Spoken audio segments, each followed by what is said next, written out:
চাবি ছিল কালকে, যে তারা চলে গেছে, চাবি আমার কাছেই ছিল। সকালবেলা আমি যাইয়া তালা খুলছি, মানে সবাই বলছে যে চুরিয়েছে, আমি ঘুমেছিলাম, ঘুম থেকে উঠছি, ঘুম থেকে উঠে পরে তালা খুলছি, যাই দেখতেছি যে জালনা ভাঙ্গা। আর এই সে দরজার সামনে টাকা, মানে কয়েন ছিল কতগুলো না, ওইগুলো ফালার নিয়েছিল, ব্যাংক নাকি নিয়ে গেছে, ওই ব্যাংক নেওয়ার সময় মনে হয় হয়তো টাকা পুড়ে গেছে। এই আর হইছে যে পরে ঘরে ঢুকে দেখি ওই জালনা ভাঙ্গা।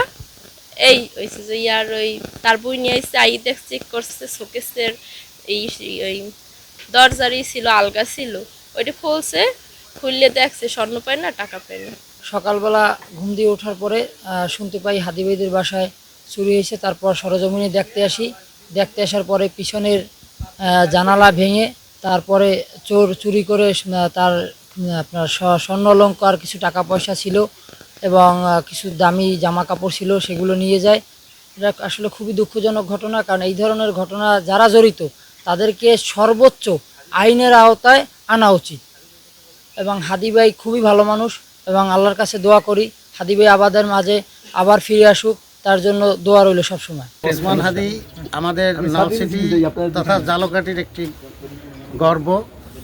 ওসমান হাদির এই ঘটনাটা আমাদের জন্য একটা দুঃখজনক ঘটনা আমাদের কাছে, কারণ ওসমান হাদি ন্যায়ের পথে সবসময় কথা বলছে, তার অনেক কথা আমি শুনছি, সে কোনো দল মত নির্বিশেষে কথাগুলো বলছে জনগণের কল্যাণে, দেশের কল্যাণে, এবং সততার উপর সে ন্যায়নিষ্ঠভাবে তার আন্দোলন চালিয়ে গেছে এবং সে সবসময় ন্যায়ের পথে কথা বলছে। এই ভোর 5টার দিকে মানে আমরা হঠাৎ করে আমার ছোটো বাবুটা একটু বা বিছানায় প্রস্রাব করছে, পর আমরা উঠছি, তারপর চিন্তা করিতে আমি একটু বাইরে যাই, বাইরে পিছনে নামিয়ে আমি নতুন এবং ফিরে আসা গ্রাহকদের জন্য নগদে চলছে ক্যাশব্যাক সহ প্রতিদিন হাজারো উপহার জেতার সুযোগ। হবে আশা আর ফেরা, সারপ্রাইজ সেরা। মারছি আর আমাদের বাসার পিছনে নারকেল গাছ প্রায় আর কি চুরি হইতো আর কি, সেই জন্য আমি এবার একটু লাইট মারছি, মারার পরে দেখি একটা নারকেল গাছের গোড়ায় লাল একটা ব্যাগ রাখা। তখন আমি চিন্তা ব্যাগটা আসছিল কোথায় দিয়ে, তখন আমি আস্তে আস্তে লাইট নিয়ে ওই ব্যাগের দিকে আগাইতেছি, তখন হঠাৎ করে দুইটা ছেলে ওই ব্যাগ বুক নিয়ে একদম ব্যাগের ভিতরে লাফ দিয়ে পড়ছে। তারপর আমি চোর চোরকেই মানে লড়ান দিছি, কিন্তু ওসমান হাদিদের বাসা আমাদের এই ব্যাগের পিছনেই, ওইখান দিয়ে লাফ দিয়ে ওরা ওই পিছনে ঢুকিয়া আবার এদিকে টিন টুন ভাঙ্গে চুরি আর কি দৌড়েছে। তারপর ফজরের নামাজ পড়ে আমি মুরব্বীকে নিয়ে আবার ওসমান হাদিদের বাসার সামনে আসি। তা ওরা তো আবার ওই তালা চাবি একজনের কাছে দিয়ে গেছে, তাদের এই সে এবার গেট খুলছে, খোলার পর দেখে যে তাদের জালনা ভাঙ্গা, আলমারি ভাঙ্গা, এবারে একটা টাকার মোছা এটা গেটের পাশে মানে রাখা, ওটা আর কি নিয়ে যাইতে পারেন আর কি। এখানে পিছন থেকে একটা লোক 5টার দিকে চিল্লাপাল্লা করতে আছে চোর চোর, তখন উনি যখন লাইট মারছে ওই লাইটের চোর আবার এইদিকে দৌড়ে চলে আসার পরে এখন এর মধ্যে এই করতে আছে, এর মধ্যে পয়সা নাকি ওইখানে একটা পয়সা ছিল, ওই একটা ব্যাংক ওইটা পড়ে গেছে, ওইটা ছিটে গেছে। এই এরপর এখন ওই চিল্লাপাল্লা করার কারণে চোর পলাইয়ে গেছে, মানে এদিকে উঠা এখান দিয়ে উঠছে না, ওখান থেকে গেছে চলে গেছে মাওলানা হাদির বাড়িতে।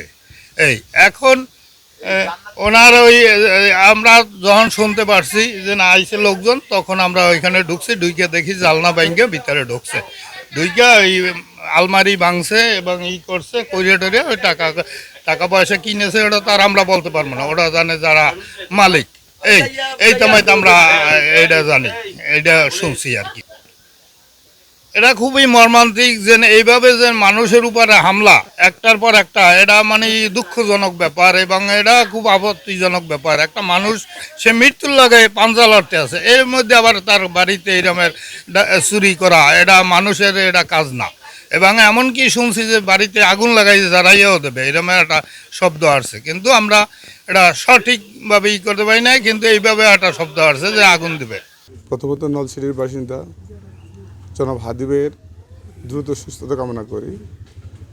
আমরা খুব ভোরে একটা সংবাদ পাই ওনার বাসায় নাকি চুরি হয়েছে, এই সংবাদের ভিত্তিতে আমরা আসছি। আমরা এসে দেখলাম ওনার ডাইনিং রুমের একটা জানালা খোলা।